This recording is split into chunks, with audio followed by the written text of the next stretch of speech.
Welcome, my friends, to another episode of Professor Outdoors.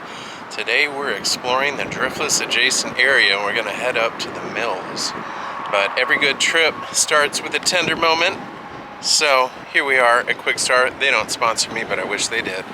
Alright, well, we're going to eat these on the run and then go hit some streams. It's a gorgeous day.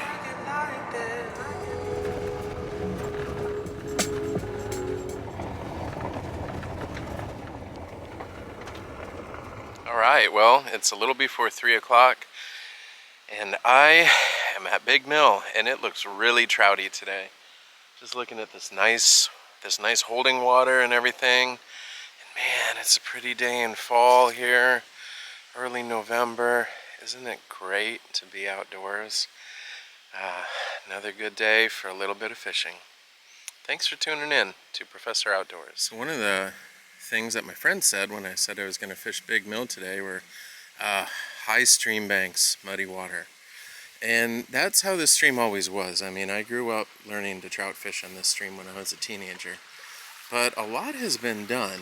A lot of these really high banks have been graded off by the DNR, Hawkeye Fly Fishing, and other conservation groups.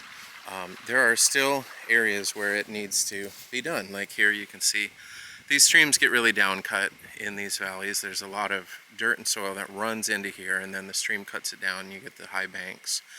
But look, we have watercress, we've got little springs coming in, the water is very clear. So I'd say it's only half warranted. Now I am going to climb the bank and walk down a ways to get away from these high banks.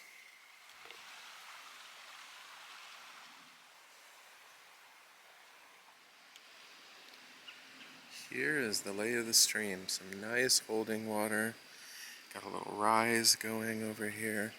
Just as I pulled in, it started to cloud up and there's actually some rain, which there wasn't in the forecast. But gotta hustle and get a little fishing done before the rain comes. Holy cow, I was kind of just dead sticking this, looking for a place to walk, and a trout bit, and he's got me on the reel. So we'll see how this turns out. I'm gonna have to find somewhere to set my camera down, I think. Maybe up here. We'll just see what the fight looks like. Whoa! Oh man, this is a good one.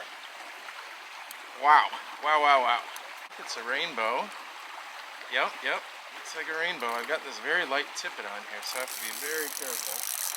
And I gotta find somewhere, man, the reel is loose in the reel seat. I gotta find somewhere to bring him in. Wow, very gently.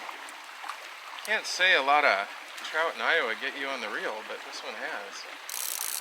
Got my work cut out. Oh, here he comes. Well, you know, he's not that huge, but still, this is pretty great. Nice rainbow. Yeah.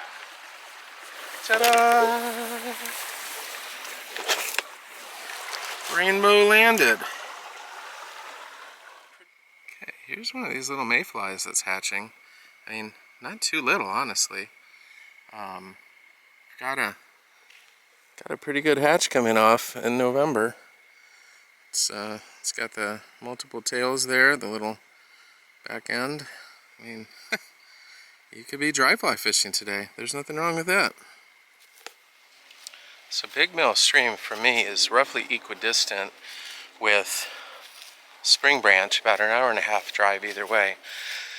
And that's typically a no-brainer.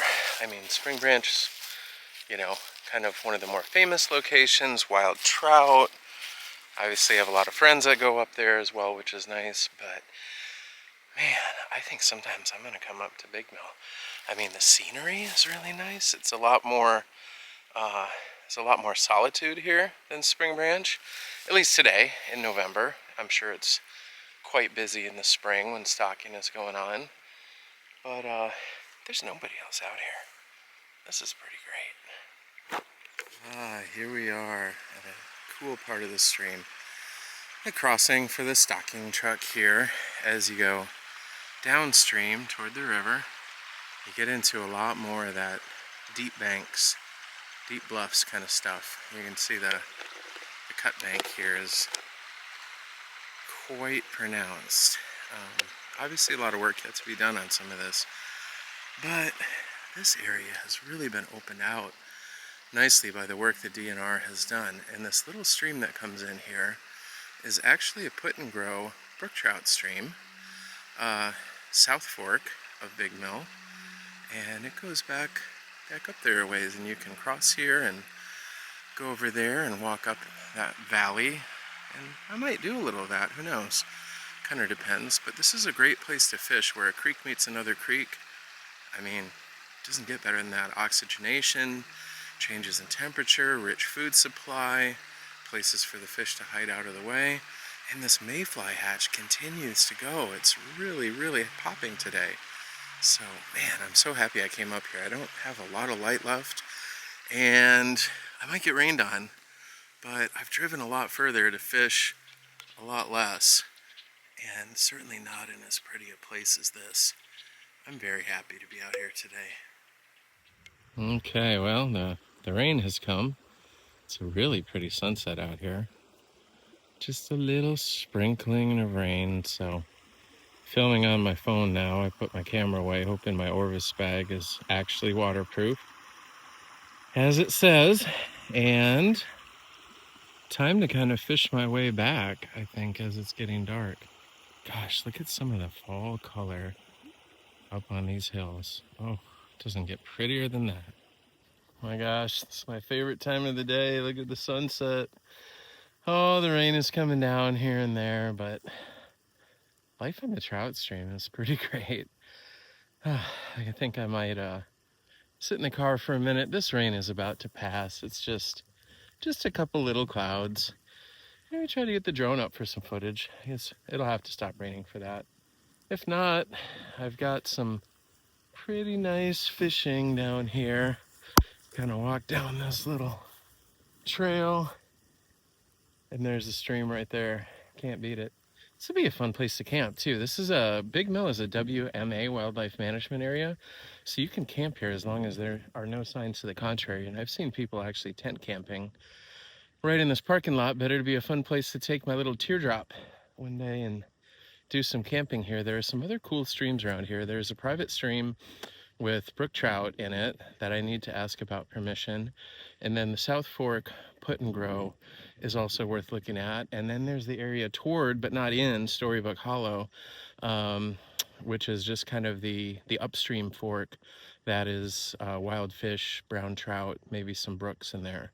Storybook Hollow itself, I found out, is protected. I kind of had that wrong on my last video here. So lots of good conservation work. Have the place all to myself. You can't beat this. And as I came down to the stream, I saw some big trout pushing their way up the shallows here to go upstream. If you've got the ability to cross and then wade up here, this is wilder water going upstream, and it's oh so pretty. Just wanted to show you guys the fly I'm using today. This is a blob fly. I've got it on a little tungsten orange painted jig head, and it's kind of this ice fly material, and a little float here. This is good, especially for rainbows, because it looks like an egg fly, but it sinks a little better. And you know, this time of year is kind of spawning season, and they'll often go after that. Also, a lot of people fish the stream with power bait, so if they're acclimated to that, then this probably looks a lot like power bait as well. Doesn't get a whole lot better than this. Fishing right here, and I got a big old rainbow on. Look at him flashing, splashing, and dashing. Okay, I gotta set my phone down, get him in, get him released. All right, well, I'm wrapping up here. I just spoke with a nice gentleman who's gonna be deer hunting here. That's one thing to consider about these WMAs. They are open to hunting, so you just have to kind of be aware. Usually not an issue, but I did have one kind of scary incident in Ram Hollow WMA when I came out walking out towards sunset once, and there's a guy with like a high-powered rifle just kind of chilling there and scared me. I'm not really supposed to have that out there, but whatever. So yeah, gonna wrap up and head back. It's been a lovely day in Big Mill. It's been, I don't think I've been here since 2020 or 2021, maybe was my last video. It's worth going to. especially if you're from the Quad Cities, because it's just a hop up 61, just north of Maquoketa. Anyways, guys, thanks for tuning in to Professor Outdoors. Had a lot of fun today. Caught 2 big rainbows. The one here, the last one you just saw, he kind of got off on a long distance release, but I got video. It's like, what more do you need? I don't need to actually touch the fish, right? I'm certainly not going to eat him. I've got tinned fish at home from Fish Wife that my wife bought me. So that's kind of like a triple pun. I know my students love those, so I bet you do too. Well, thank you for tuning in, guys. It's been a great day out here on Big Mill. Get out and enjoy the outdoors. See all the wonderful things that our conservation dollars are doing on these streams. Have a great weekend.